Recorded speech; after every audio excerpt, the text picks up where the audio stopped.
Howdy folks, Bairdos here, back with this month's monthly campaigns breakdown. This month is titled the Ambuscade Support Campaign. Yeah, sure, why not? And it runs from today, I'm recording this on Thursday the 11th, and it'll go until the 30th, which is Tuesday, at the usual times.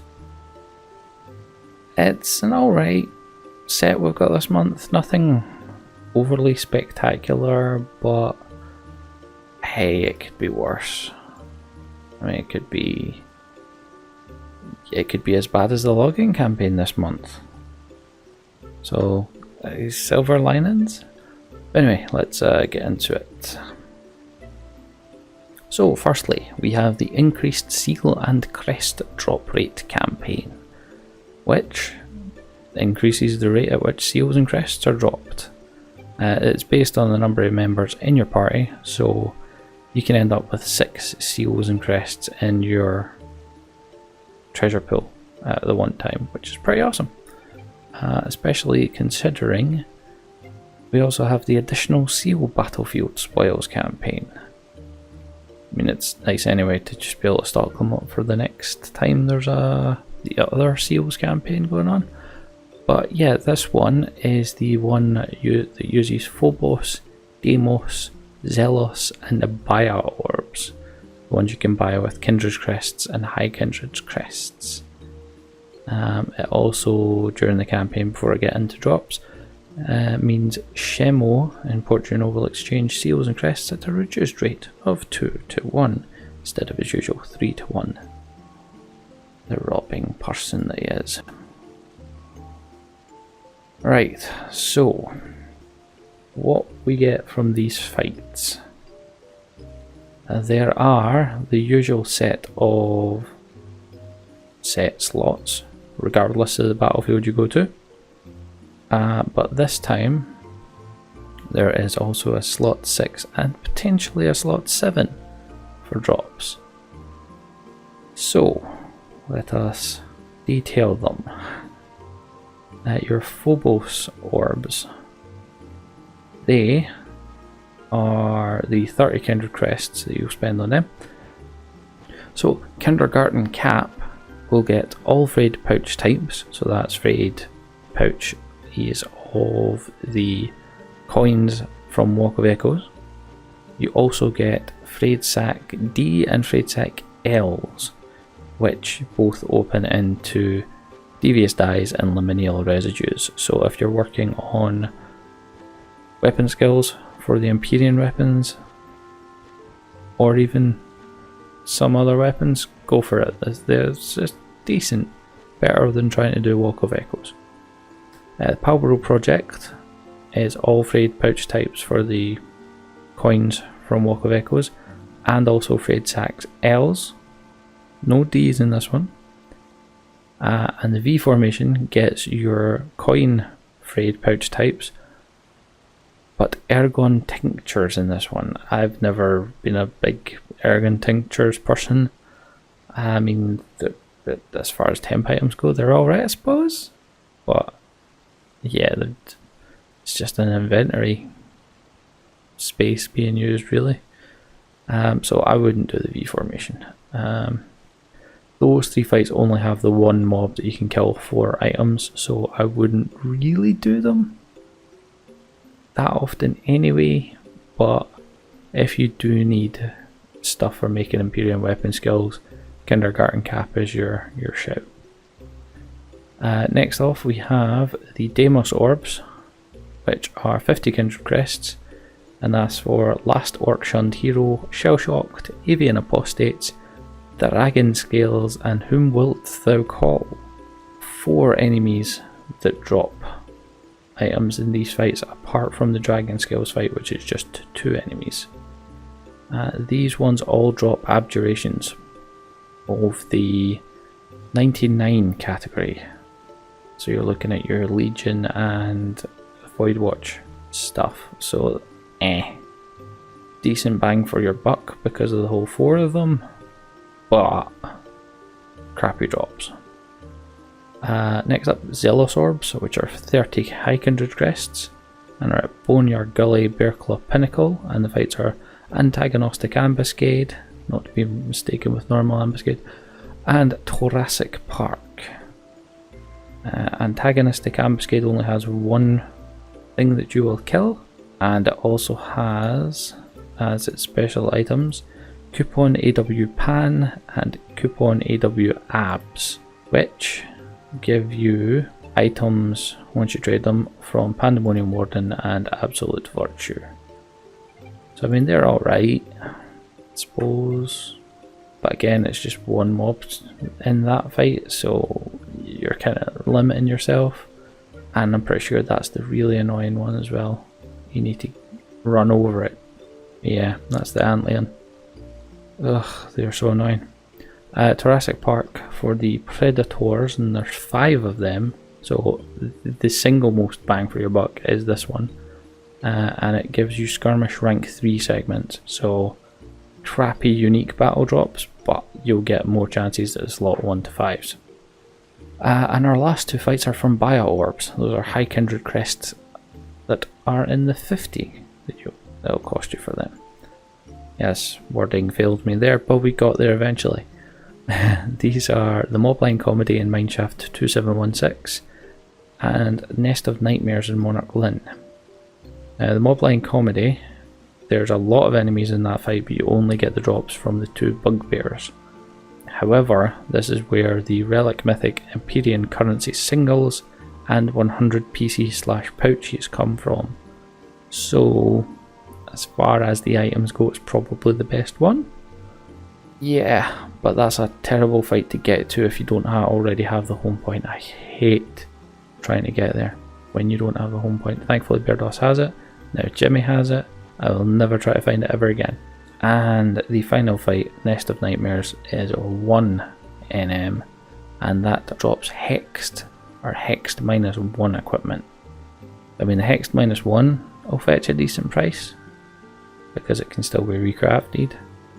But yeah, you're only getting it from one enemy, so I had to go with either the 4s or the 5s, personally. Because your regular rewards from this are: slot 1 is Mod Garden Material or Special Event Items.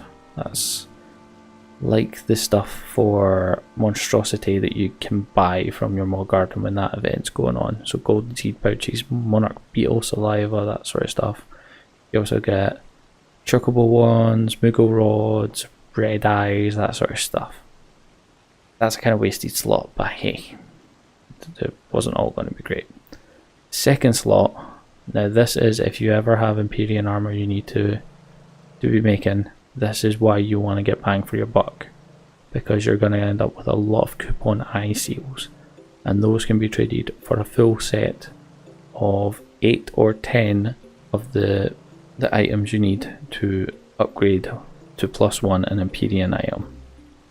That's just to its Empyrean normal quality +1, effectively, not its past 100 +1. But still, really useful to have a lot of them so you don't ever have to farm enemies in Abyssy for those items, because they're a nightmare. It is the biggest case of RNG there was ever going. It was enjoyable at the time, but now it's just a massive time sink. But you also get coupon A Lum from there, which are Lemuria drops. So you've got your Justice, Hope, Prudence, Fortitude, Faith, Temperance and Love Torques, and you've got your Merciful, Altruistic and Astute capes. Meh. Those you can actually go and kill now, easy enough. Slots 3 and 4 are scrolls. So Ancient Magic, Utsus Emini, Raise 3, Meteors, Arise, but Meteor and Arise are fairly rare.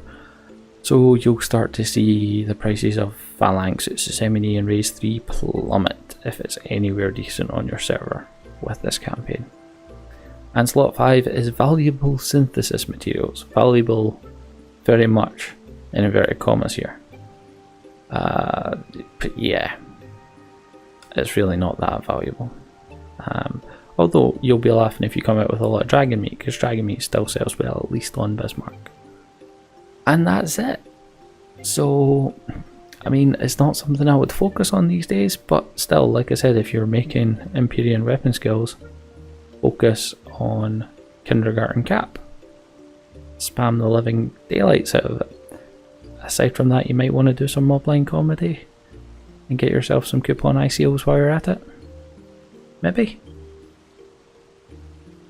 Yeah. Aye. So, next up, we have the more interesting high tier mission battlefield campaign. What this one does is it increases the number of personal drops in the high tier mission battlefields by 1, and players will receive either a Pluton, Pluton case, Pluton box, chunk of Beitetsu, a Beitetsu case, a Beitetsu box, or if spawn boulder, a boulder case, or a boulder box. And depending on what difficulty you do it on, you could end up with quite a lot of them. So if you've got a tank, a healer, a couple of DDs that know what they're doing, spam the ever loving Jeebus out of Tendon this month, because he takes it hard. I'm not even kidding. It's no nice. The weapons we give him. Just make sure to turn when he brings out his bow. But yeah, you'll end up with a lot of currency.